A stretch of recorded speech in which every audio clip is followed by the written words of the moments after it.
Hello students, welcome to Digital Ventures, India's first personalized online learning platform for self learners. जितने लोग channel पे नए हैं फटाफट चैनल को सब्सक्राइब कर दें और बेल आइकन को जरूर दबा दें ताकि आने वाली सभी क्लासेस का नोटिफिकेशन आपको मिल सके।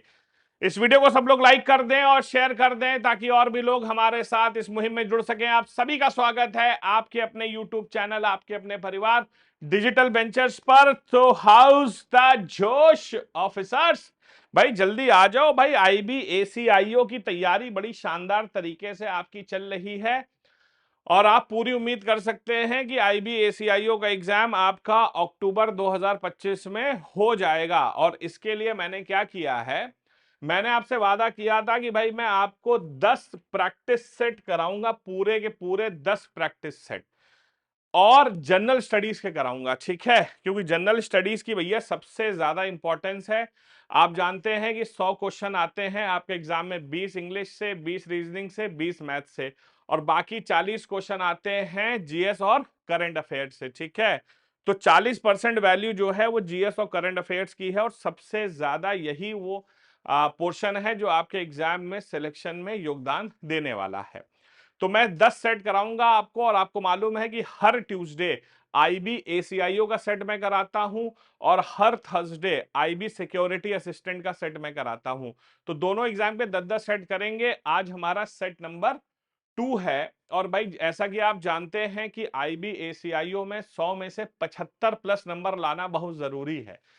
इसीलिए मैं कहूंगा कि अगर मैं 40 क्वेश्चन करा रहा हूं तो 30 प्लस क्वेश्चन सही होना आपका बहुत ज्यादा इंपॉर्टेंट है। अगर 30 से कम क्वेश्चन सही हो रहे हैं, 30 से कम हो रहे हैं, तो इसका मतलब है कि आपको अभी और पढ़ाई की आवश्यकता है, और 30 से ज्यादा आप कर रहे हैं तो इसका मतलब आपकी तैयारी बिल्कुल बढ़िया है और आप एग्जाम के लिए बिल्कुल तैयार हैं, ठीक है?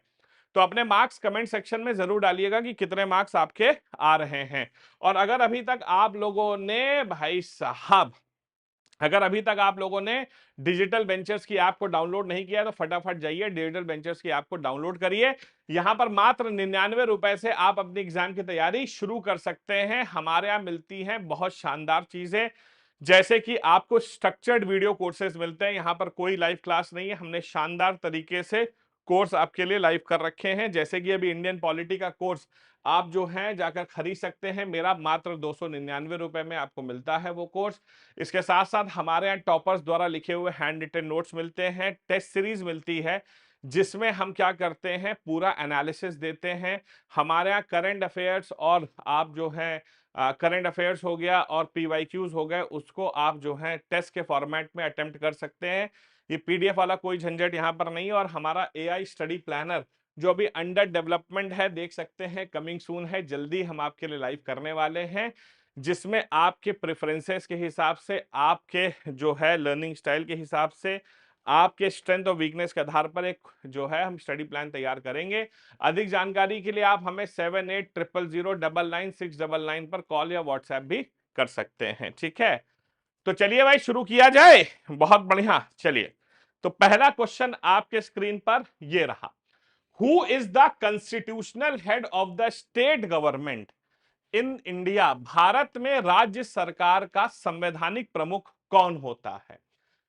देखिए बेटा, हमारे देश में दो तरह के प्रमुख हैं। एक वो प्रमुख होते हैं जो सरकार के प्रमुख होते हैं, और एक वो प्रमुख होते हैं जो संवैधानिक प्रमुख होते हैं, कॉन्स्टिट्यूशनल हेड होते हैं। अगर हम बात करें भारत की, तो भारत जब देश की बात करते हैं तो हमारा जो कॉन्स्टिट्यूशनल हेड है वो राष्ट्रपति है, और जो गवर्नमेंट का हेड है वो प्रधानमंत्री है। वैसे ही स्टेट में जो कॉन्स्टिट्यूशनल हेड है, संवैधानिक हेड है, वो हमारे राज्यपाल होते हैं। और गवर्नमेंट का हेड कौन होता है? गवर्नमेंट का हेड जो होता है वो सीएम होता है। सो राइट आंसर भैया यहां पर गवर्नर हो जाएगा, जिसका जिक्र भारतीय संविधान के आर्टिकल नंबर 153 में किया गया है, ठीक है? तो भारतीय संविधान के आर्टिकल नंबर 153 में गवर्नर ऑफ द स्टेट के बारे में बताया गया है, बिल्कुल सही है। और गवर्नर जो है वो कॉन्स्टिट्यूशनल हेड है भैया, राज्यपाल है। हालांकि सच्चाई बताऊं तो हमारे देश में राज्यपालों के पास बहुत काम नहीं होता, इसीलिए हमारे यूपी में कहते हैं जो आदमी आलसी होता, कहीं के गवर्नर हो क्या तुम, है कहीं के गवर्नर हो? गवर्नर मतलब यार समझ रहे हो, ये बेसिकली एक पद है जो वफादारों के लिए बनाया गया है। जो व्यक्ति पार्टी का वफादार होता है, लंबे समय से पार्टी में होता है, उसे गिफ्ट के तौर पर अक्सर गवर्नर बनाया जाता है। ठीक है, बहुत बढ़िया पद है हमारे देश में। और सबसे अच्छी खासियत ये होती है कि सेवेंथ अमेंडमेंट एक्ट 1976 के तहत एक व्यक्ति दो या दो से ज्यादा राज्यों का भी राज्यपाल एक ही समय पर रह सकता है।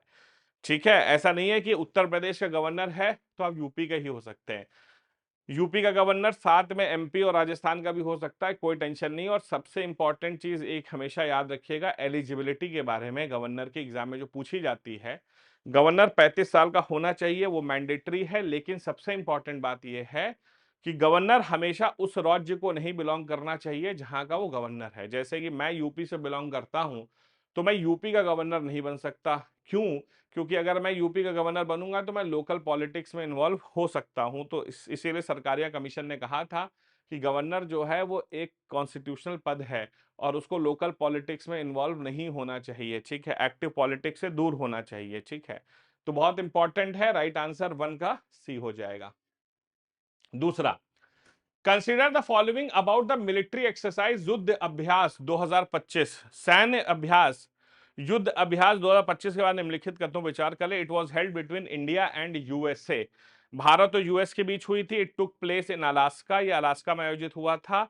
It focused on amphibious naval operation, इसका केंद्र बिंदु नौसैनिक अभ्यचर अभियान पर था। बहुत अच्छा क्वेश्चन है। क्वेश्चन नंबर 2 को देखिए भैया।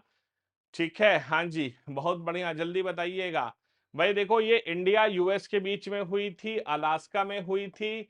लेकिन बेटा ये जो है नेवल ऑपरेशंस नहीं थे। राइट आंसर ए हो जाएगा 1 एंड 2। ये आर्मी ऑपरेशंस थे। ठीक है, हाँ जी, तो राइट आंसर 1 एंड 2 हो जाएगा। युद्ध अभ्यास was a joint military exercise between India and USA held in Alaska focusing on high altitude warfare. तो ये बेसिकली हाई एल्टीट्यूड वॉरफेयर, मतलब ऊंचाई पर लड़ाई कैसे लड़ी जाए उसके लिए था। हाई एल्टीट्यूड वॉरफेयर पे था। नेवल ऑपरेशंस के अंदर नहीं थे, बल्कि आर्मी ऑपरेशंस इसके अंदर शामिल किए गए थे। ये देखिए, इस तरह के क्वेश्चन आपके आईबीएससीआईओ में पूछे जाते हैं। ठीक है, the Rajya Sabha can not be dissolve like the Lok Sabha, ये असर्शन है। इनका कहना है कि राज्यसभा जो है वो लोकसभा की तरह डिसॉल्व नहीं हो सकता। दूसरा, both houses of parliament has equal tenure and powers. संसद के दोनों सदनों का इक्वल टेन्योर और इक्वल पावर्स होते हैं। बहुत अच्छी बात है भाई। देखो, पहला क्वेश्चन तो मैं आपको बता दूं कि हमारे देश में लोकसभा, जिसका जिक्र आर्टिकल नंबर 80 में है, उसका जो कार्यकाल होता है वो 5 साल का होता है। और राज्यसभा जिसका जिक्र सॉरी लोकसभा जिसका जिक्र आर्टिकल नंबर 81 में है, उसका कार्यकाल 5 साल का होता है और उसे डिसॉल्व किया जा सकता है। राज्यसभा जिसका जिक्र आर्टिकल 80 में है, उसका कार्यकाल 6 साल का होता है। प्लस लोकसभा राज्यसभा का एक तो कार्यकाल भी डिफरेंट है, ये गलत स्टेटमेंट है यहां पर। राज्यसभा जो होती है बेटा वो परमानेंट हाउस होता है, वो डिसॉल्व नहीं हो सकता। मतलब कि ए सही है लेकिन आर गलत है। A is true but R is false. ठीक है, तो राइट आंसर क्या होगा? डी हो जाएगा कि ए तो सही है लेकिन आर गलत है। ठीक है, हाँ जी, ए सही है। राज्यसभा को डिसॉल्व नहीं किया जा सकता, परमानेंट हाउस है। देखो, हमारे देश के सेंटर में राज्यसभा और स्टेट में विधान परिषद, इन दोनों को डिसॉल्व नहीं कर सकते। ये परमानेंट हाउस है, अपर हाउसेस हैं। जबकि जो लोअर हाउस हैं, सेंटर में लोकसभा, स्टेट में विधानसभा, उन्हें डिसॉल्व किया जा सकता है। राइट आंसर बच्चों यहां पर डी हो जाएगा। ठीक है, A is true but R is false. ठीक है, हाँ जी।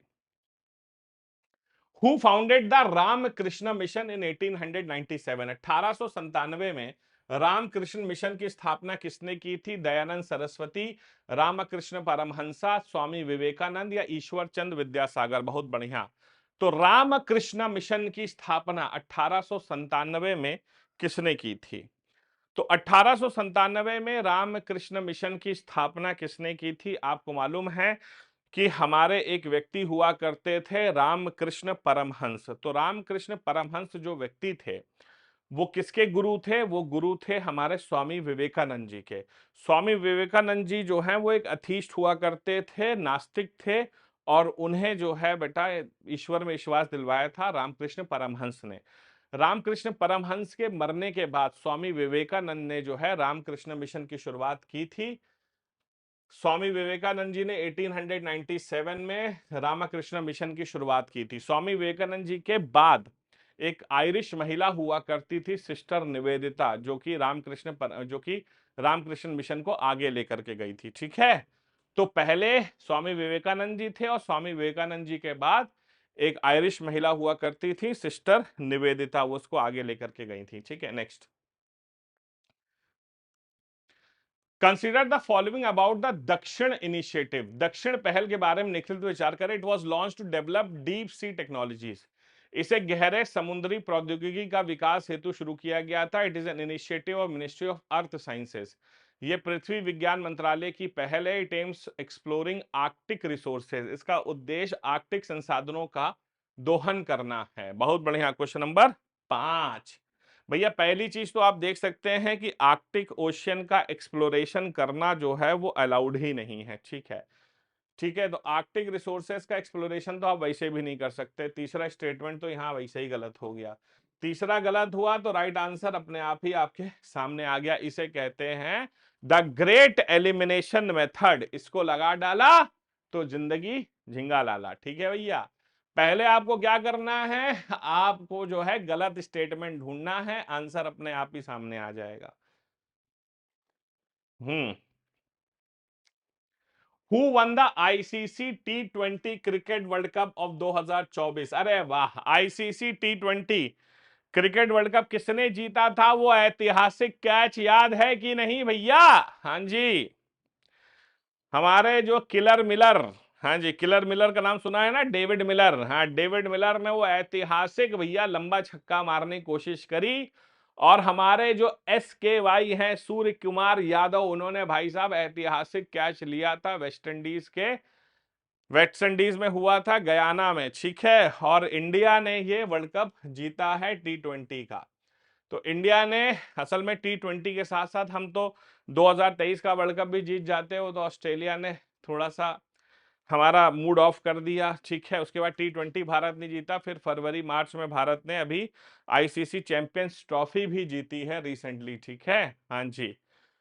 तो T20 वर्ल्ड कप भारत ने जीता है 2024 में, जो कि वेस्ट इंडीज में हुआ था, कैरेबियन में हुआ था। ठीक है, साउथ अफ्रीका को हराकर। Which Indian city is known as the silicon valley of India? किस भारतीय शहर को भारत की सिलिकॉन वैली कहा जाता है? भाई सिलिकॉन वैली है कहां? सबसे पहले तो मैं आपको बता दूं कि सिलिकॉन वैली जो है यूएसए का एक राज्य है, कैलिफोर्निया, वहां पर है। ठीक है, सिलिकॉन वैली और सिलिकॉन वैली क्यों मशहूर है? कि दुनिया के बड़े बड़े स्टार्टअप्स वहां पर होते हैं। दुनिया के बड़े बड़े टेक जाइंट्स वहां बैठे हैं। मेटा से लेकर एप्पल से लेकर गूगल से लेकर सब वहीं पर हैं, माइक्रोसॉफ्ट तक। उसी तरह भारत में इसका रेप्लिकेशन कौन सा शहर है? भारत में कौन सा शहर है जिसे आईटी हब है भारत का, जहां पर बड़ी बड़ी कंपनियां बैठी हुई हैं, टेक जाइंट्स हैं? वो है हमारा Bengaluru. Bengaluru is the silicon valley of India. Bharat की सिलिकॉन वैली बेंगलुरु। हाँ जी। Consider the following about the Bharat semiconductor mission. Bharat semiconductor mission के बारे में निम्नलिखित विचार करें। It was launch to boost chip manufacturing in India. इसे भारत में चिप निर्माण को बढ़ावा देने के लिए शुरू किया गया था। It is implemented by the ministry of communication. इसे संचार मंत्रालय द्वारा लागू किया गया है। It offers incentives to private manufacturers. निजी निर्माताओं को प्रोत्साहन प्रदान करता है। Question number 8।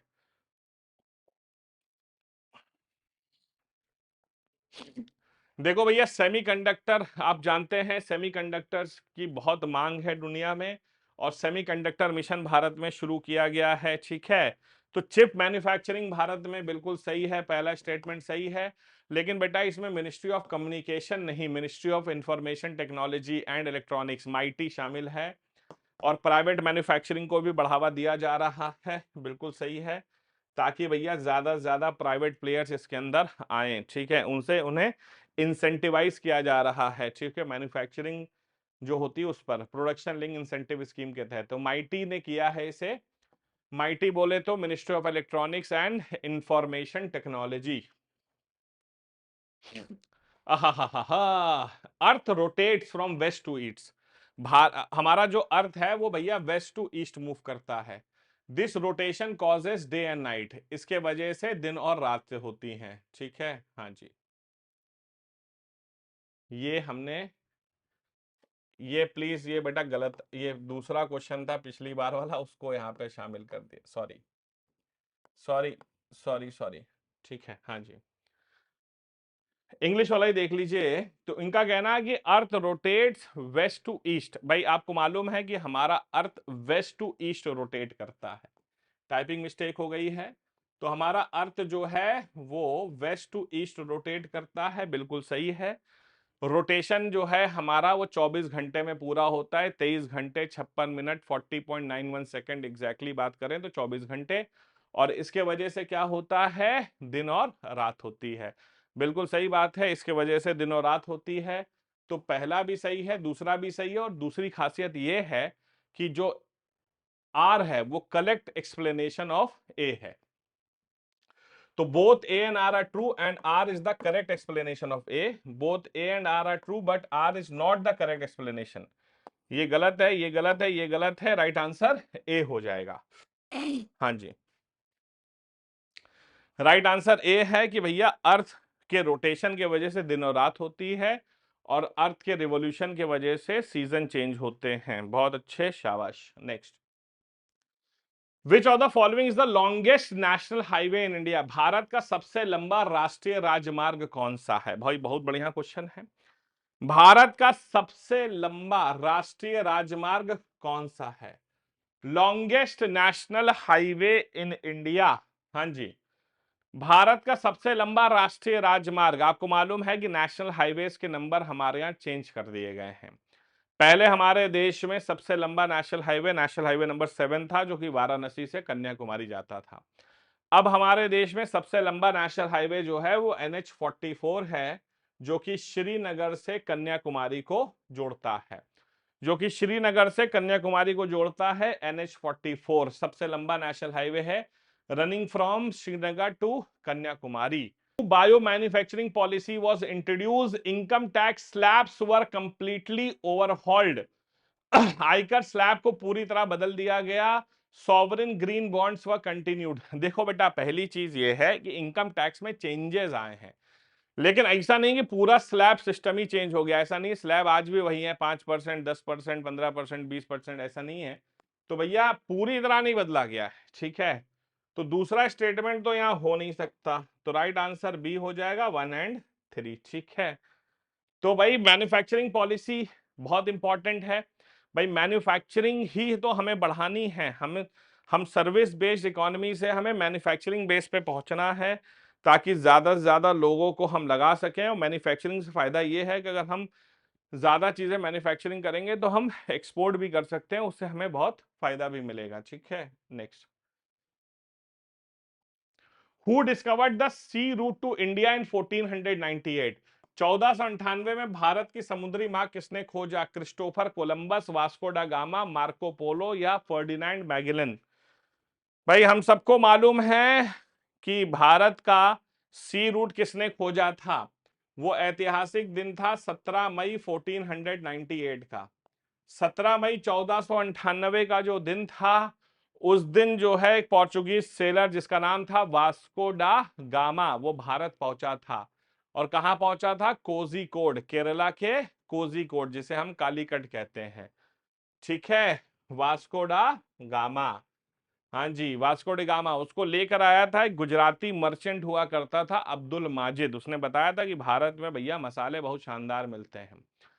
और वास्को डी गामा ने भारत से मसाले खरीदे और जाके इंटरनेशनल मार्केट में बेचे, तो उसे 60 टाइम्स प्रॉफिट हुआ, ठीक है भैया। तो उसने कहा भैया ये तो बड़ा खतरनाक जगह है, अब यहाँ से मसाले खरीद कर बेच रहे हैं तो 60 टाइम प्रॉफिट होगा। अगर यहीं बनाने लगे तब तो भाई प्रॉफिट जो है वो बहुत ही ज्यादा हो जाएगा, ठीक है। हाँ जी, तो वास्को डा गामा पुर्तगाली, हाँ जी। All money bills can be introduced in Rajya Sabha, हाँ जी। Rajya Sabha and Lok Sabha have equal powers in financial matters. सभी धन विधेयक राज्यसभा में प्रस्तुत किए जा सकते हैं। वित्तीय मामलों में राज्यसभा और लोकसभा की शक्तियां सामान्य है। क्या बात है भैया, पहले ही क्वेश्चन। मनी बिल जिसका जिक्र भारतीय संविधान के आर्टिकल नंबर 110 में किया गया है। मनी बिल एक ऐसा बिल है जिसके अंदर money, finance, revenue, tax, expenditure, इन सब का जिक्र होता है। और मनी बिल की खासियत यह है कि इसे सिर्फ और सिर्फ लोकसभा में पेश किया जा सकता है, और वो भी राष्ट्रपति की सिफारिश पर। ये राज्यसभा में प्रोड्यूस हो ही नहीं सकता। गलत। Rajya Sabha and Lok Sabha have equal powers in financial matters, बिल्कुल गलत। A is false and R is false, दोनों गलत हैं भैया। लोकसभा राज्यसभा की इक्वल पावर्स कहां हो गए? अगर लोकसभा ने मनी बिल पास कर दिया तो राज्यसभा को सिर्फ 14 दिन दिए जाते हैं अपनी आंसर देने के लिए। अगर राज्यसभा ने 14 दिन में जवाब दे दिया तो मान लिया जाएगा, अगर जवाब नहीं दिया तो मान लिया जाएगा राज्यसभा का जवाब हाँ है। अब राज्यसभा ने कहा कि इसमें कोई बदलाव करना है, तो ये लोकसभा की मर्जी है कि वो चाहें तो बदलाव करें या करने से पूरी तरह मना कर दें। आप कुछ कर नहीं सकते उनका। ठीक है, हाँ जी। Who was awarded the Bharat Ratna in 2025 for his contribution to agriculture and rural development? कृषि और ग्रामीण विकास में योगदान के लिए 2025 में भारत रत्न किसे प्रदान किया गया? वर्गीज कुरियन, एम एस स्वामीनाथन, ई श्रीधरन या रघुनाथ मोहापात्रा? भाई शानदार क्वेश्चन है।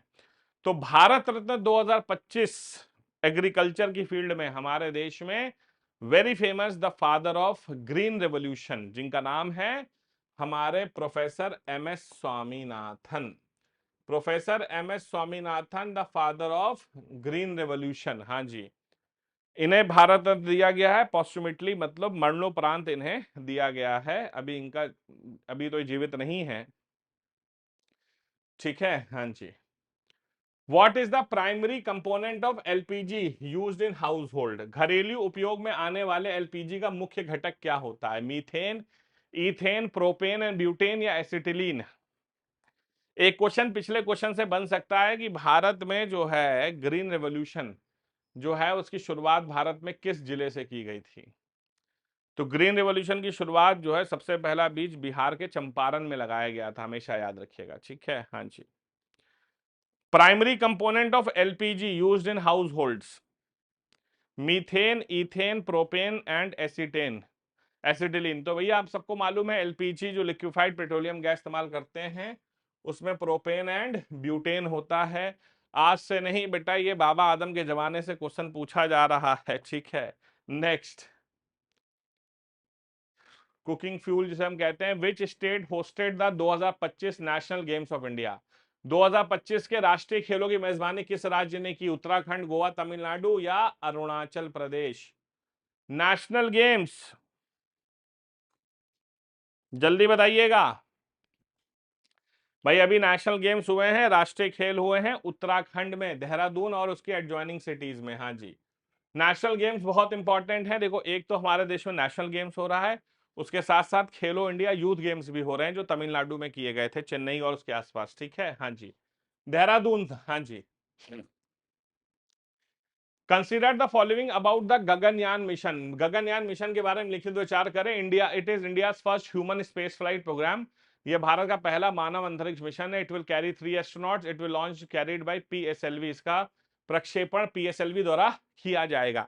अरे भैया, ये पीएसएलवी को लेकर तुम कहां आसमान में चले जा रहे हो भैया? स्पेस में जाने के लिए पीएसएलवी नहीं, जीएसएलवी का इस्तेमाल होगा।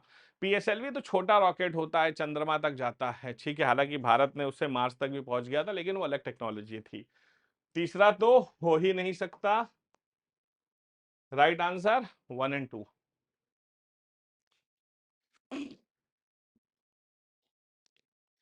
विच Indian airport became the first to operate completely on solar power? Bharat का पहला ऐसा हवाई अड्डा कौन सा है जो पूरी तरह से सौर ऊर्जा पर चलता है? ये भारत का ही नहीं, ये भैया पूरे वर्ल्ड का पहला एयरपोर्ट है जो कि सोलर एनर्जी पे चल रहा है।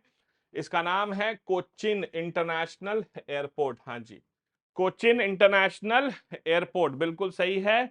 और कोचिन इंटरनेशनल एयरपोर्ट जो है ये हमारा कहां पर है? Solar powered airport in the world. Cochin airport कहां पर है भैया? केरला में, खरेला। हाँ जी, बहुत बढ़िया। Next. Which among the following was the founder of Indian national army? निम्नलिखित में कौन आजाद हिंद फौज? इसके आंसर 99% लोग गलत देते हैं। लोग कहते हैं इसके फाउंडर जो है नेताजी सुभाष चंद्र बोस थे। बिल्कुल गलत है। नेताजी सुभाष चंद्र बोस बाद में इसके अध्यक्ष बने थे। इसकी शुरुआत 1942 में सिंगापुर में कैप्टन मोहन सिंह ने की थी। कैप्टन मोहन सिंह, हाँ जी। हालांकि कैप्टन मोहन सिंह के समय ये इतनी पॉपुलराइज नहीं था, नेताजी सुभाष चंद्र बोस ने इसे बहुत पॉपुलराइज्ड कर दिया था। ठीक है, हाँ जी। नेक्स्ट, पीएम विश्वकर्मा स्कीम 2024 में शुरू की गई पीएम विश्वकर्मा योजना के बारे में लिखित विचार करें। It provides recognition and support to traditional artisans. यह पारंपरिक कारीगरों की पहचान और सहायता प्रदान करती है। It offers skill training and financial assistant. यह कौशल परीक्षण और वित्तीय सहायता देती है। It is applicable only in urban area. से केवल शहरी क्षेत्रों में लागू होती है। पीएम विश्वकर्मा, हाँ जी। देखो भाई, अगर हम बात करते हैं पीएम विश्वकर्मा की, तो पीएम विश्वकर्मा जो है वो सिर्फ अर्बन नहीं बल्कि रूरल एरियाज में भी है, दोनों क्षेत्रों में है।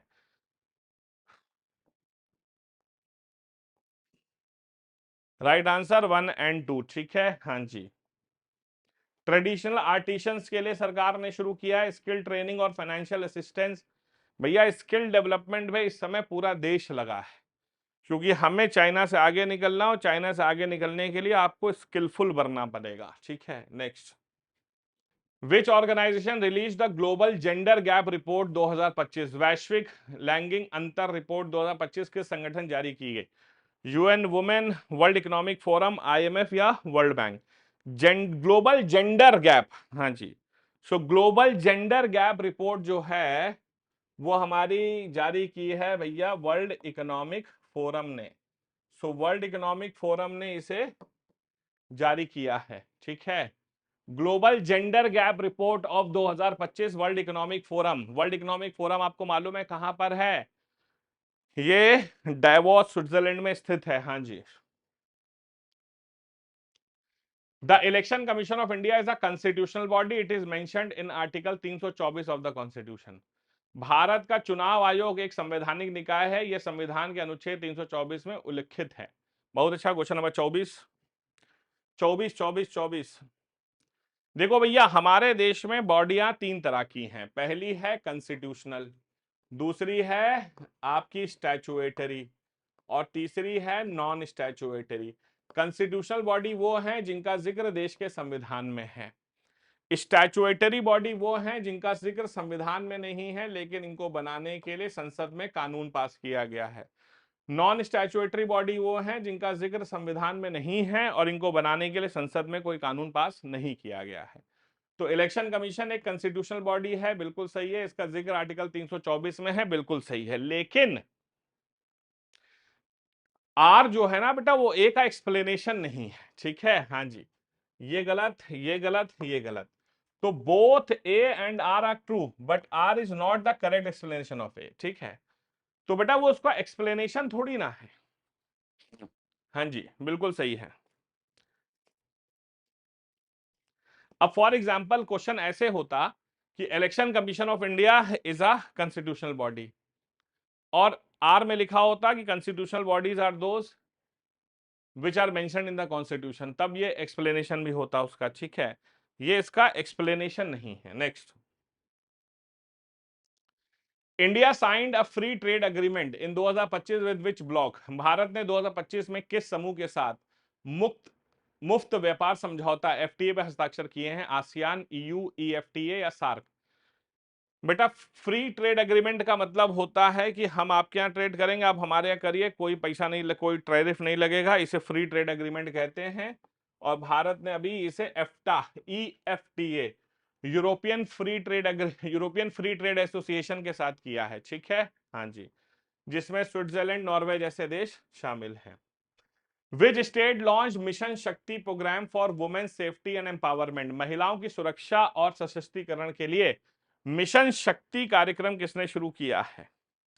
मिशन शक्ति, हाँ जी, इसे भैया हमारे उत्तर प्रदेश ने, फिर से बहुत ही बढ़िया, उत्तर प्रदेश ने इसे शुरू किया है।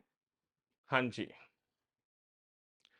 Consider following about India first AI enabled traffic management system. Bharat की पहली एआई सक्षम ट्रैफिक मैनेजमेंट प्रणाली के बारे में लिखित विचार करें। It was launch in Bangalore, इसे बैंगलोर में लॉन्च किया गया।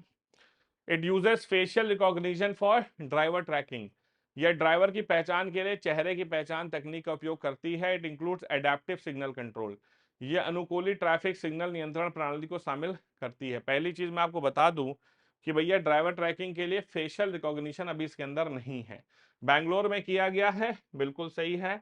दूसरा गलत है, तीसरा सही है। राइट आंसर सी हो जाएगा, 1 and 3 आर करेक्ट।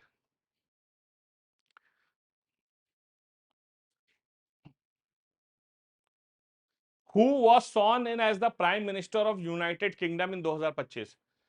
2025 में यूनाइटेड किंगडम प्रधानमंत्री रूप में किसने शपथ ली? केयर स्टारमर, ऋषि सुनाक, लिज ट्रस या जेरेमी हंट? जल्दी बताइए। इंग्लैंड में बड़ी भैया इस समय हालात ऊपर नीचे हो रही है, हाँ जी हम सबको मालूम है, जल्दी बताइएगा। तो इंग्लैंड में नए आए हैं 2025 में अभी कर स्टारमर, हाँ जी। लेबर पार्टी के leader Keir Starmer became the prime minister of UK after his party won the majority in general election ending 14 years of conservative rule. आपको मालूम है कि इंग्लैंड में डुअल पार्टी सिस्टम है, एक कंजर्वेटिव पार्टी है, एक लेबर पार्टी है। तो 14 साल से कंजर्वेटिव पार्टी थी, अब वहां पर लेबर पार्टी को मौका मिला है और इसके लीडर थे कर स्टारमर, हाँ जी। What is the name of India's digital public infrastructure framework? Bharat की डिजिटल पब्लिक इंफ्रास्ट्रक्चर फ्रेमवर्क का नाम क्या है? Bharat stack, India stack, digi core या यूपीआई कनेक्ट? Question number 29। हाँ जी, डिजिटल पब्लिक इंफ्रास्ट्रक्चर फ्रेमवर्क का नाम है बेटा India stack. India stack is the right answer. Bardoli Satyagraha 1928, 1928 में बारदोली सत्याग्रह नेतृत्व किसने किया था? महात्मा गांधी, वल्लभ भाई पटेल, जवाहरलाल नेहरू या लाला लाजपत राय? गुजरात के बारदोली में अंग्रेजों ने टैक्स बहुत ज्यादा बढ़ा दिया था, जिसके विरोध में 1928 में सरदार वल्लभ भाई पटेल ने ये किया था, ठीक है। हालांकि वल्लभ भाई पटेल कोई सरदार नहीं थे, तो बारदोली की महिला किसानों ने उन्हें सरदार की उपाधि दी थी, ठीक है। तो he was given the title of Sardar, हाँ जी। तो वो सरदार थोड़ी ना थे बेटा। Consider following about India's moon sample analysis mission Chandrayaan 5। Bharat के चंद्रयान 5 मिशन के बारे में लिखित विचार करिए। It aims to collect and return lunar samples, इसका उद्देश्य चंद्रमा से नमूने एकत्र कर वापस लाना है। It will include a robotic arm for surface drilling, इसमें सतह पर ड्रिलिंग के लिए रोबोटिक भुजा शामिल होगी।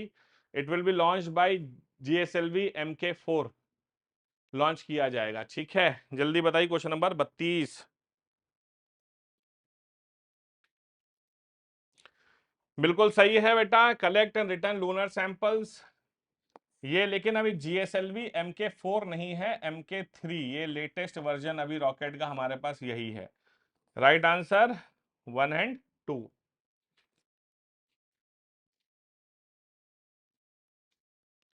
India has a parliamentary system of government, बहुत अच्छा क्वेश्चन है। Question number 33। भारत में पार्लियामेंट्री सिस्टम ऑफ गवर्नमेंट है, the prime minister is the head of the country.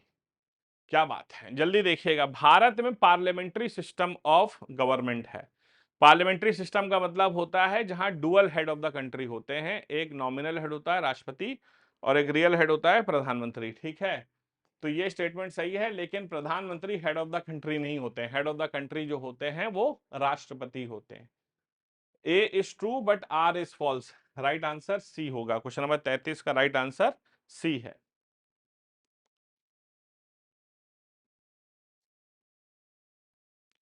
Which article deals with the right to constitutional remedies?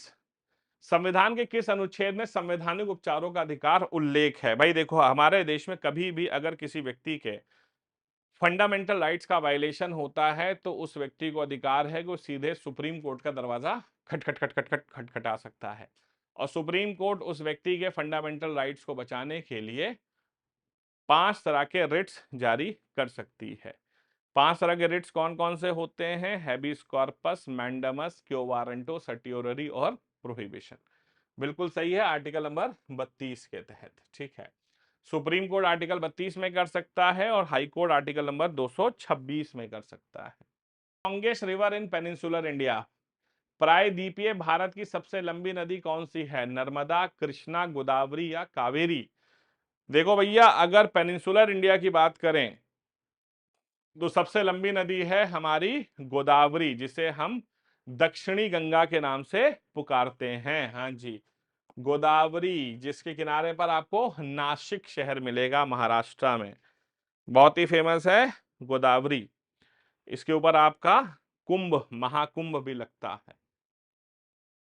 What is the capital of Sri Lanka? Colombo, गाले, candy या श्री जयवर्धनेपुरम? भाई देखो, श्रीलंका में हमेशा से राजधानी को लेकर बात हुई है। पहले राजधानी कोलंबो हुआ करती थी, लेकिन अभी कोलंबो जो है वहां की फाइनेंशियल कैपिटल है। उनकी राजधानी ऑफिशियल जो है वो श्री जयवर्धनेपुरा हो गई है। हाँ जी, श्री जयवर्धनेपुरा, पार्लियामेंट वही है। Consider the following statement about Agnibaan SOrTeD mission by Agnikul Cosmos. Agnikul Cosmos द्वारा अग्निबाण सॉर्टेड मिशन के बारे में निम्नलिखित विचार करें। It is a 3D printed rocket mission. It was launched by ISRO Sriharikota range. It marks India first private orbital rocket launch. Question number 40। तो बेटा बिल्कुल प्राइवेट ऑर्बिटल नहीं, प्राइवेट लॉन्च है लेकिन ऑर्बिटल नहीं है। ये बेसिकली जो है ऑर्बिटल नहीं है, सब ऑर्बिटल है। ये गलत है, श्रीहरिकोटा से होता है, ये भी सही है। 1 and 2 is the right answer. ठीक है, श्रीहरिकोटा तो होगा ही होगा, Andhra Pradesh is the right answer. तो ये हमारे 40 क्वेश्चन हो गए भैया। बहुत बढ़िया। ठीक है, हाँ जी। तो ये 40 क्वेश्चन हो गए भैया। अपने मार्क्स जरूर शेयर करिएगा हमारे साथ। 30 से ज्यादा आ रहे हैं तो समझ लीजिए कि आपका परफॉर्मेंस बढ़िया है। उससे कम है तो अभी आपको और मेहनत की आवश्यकता है। ठीक है, हाँ जी। तो वाई डिजिटल वेंचर्स? क्योंकि डिजिटल वेंचर्स पर आपको मिलता है freedom to study any time anywhere. कहीं से पढ़ो, जैसे मन चाहे वहां पढ़ो। हम कहते हैं कि भारत में हर बच्चा डिफरेंट है, सबकी लर्निंग प्रेफरेंस डिफरेंट है, सबकी स्ट्रेंथ अलग है, सबके लर्निंग स्टाइल अलग है। तो आप कहते हैं ना, one size fits all approach नहीं अपना सकते। तो हम वही करते हैं, आपके प्रेफरेंस के हिसाब से आपको पढ़ाते हैं, आपके लिए पर्सनलाइज एजुकेशन हम देते हैं। हमारे यहाँ मेंटरशिप मिलती है, जो डॉक्टर अमित सिसोदिया और मेरे द्वारा 1-to-1 मेंटरशिप दी जाती है आपको। आप हमारा मेंटरशिप का फॉर्म डिस्क्रिप्शन बॉक्स में है, उसको जाकर के भर सकते हैं। और ये हमारे हैंडल्स हैं, ये हमारा इंस्टाग्राम है, यूट्यूब है, टेलीग्राम है, फेसबुक है, और ये हमारा हेल्पलाइन नंबर है 7800099699। कॉल या व्हाट्सएप करो। इसके साथ साथ ये हमारा डिजिटल वेंचर्स का ऐप है, जो कि एंड्रॉयड के प्ले स्टोर पर अवेलेबल है। जल्दी ही हम लोग जो है इसे iOS स्टोर पर भी लाएंगे, जो हमारे एप्पल यूजर्स हैं। तो उम्मीद करता हूं कि आपको क्लास अच्छी लगी होगी। मिलते हैं अगली क्लास में। Till then, do take care of yourselves. जय हिंद, जय Bharat and Vande Mataram. Thank you.